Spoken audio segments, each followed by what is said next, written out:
They're only on KHOU 11 tonight. Residents demanding solutions after they say students from nearby Lamar High School keep having fights in their neighborhood. One homeowner recorded a recent fight at the end of her driveway. The problem is it's not clear if this is HPD's or HISD's jurisdiction. Stephen Goen working to get some answers tonight. He joins us live in the River Oaks area. Stephen.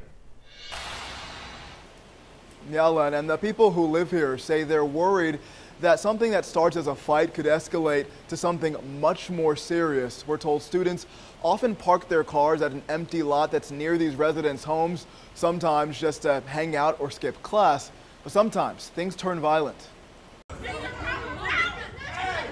It's fights like this that are causing concern. Cell phone video appears to show a group of students, most of them young women. We blurred their faces, but you can still see them throwing punches. If they're supposed to be in school, they should be in school. While this resident didn't want to go on camera, she explained that for years, students from nearby Lamar High School have parked next to this empty lot and caused problems, sometimes dumping their trash. Whatever they have for lunch, just in the street, like it's a trash can. At other times, starting fights like this one from last week. I can't even walk the dog over there because I'm scared of what's over there or what's going to happen when I go over there. Took a quick look out my window, could see a bunch of kids kind of tussling in the street. This neighbor, who's also seen the fights, says he's worried they could escalate. That's definitely a concern. For whatever reason, been thought of as a safe haven by the students to come do these things, and I guess it's off campus.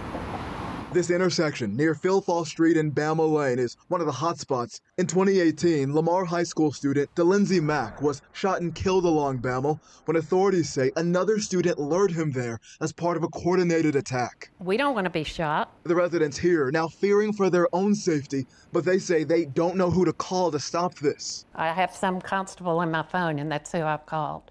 And they tell me call 311, and 311 tells me call 911, and 911 hangs up on me.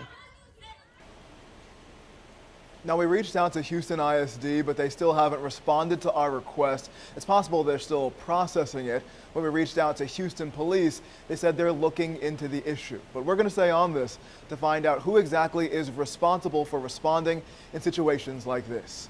We're live in West Houston. Stephen Goen, KHOU 11 News. What an ordeal for people in the neighborhood. And speaking of them, we want to thank the residents for reaching out to us. If you have a story you'd like us to look into, send an email to newstips@khou.com.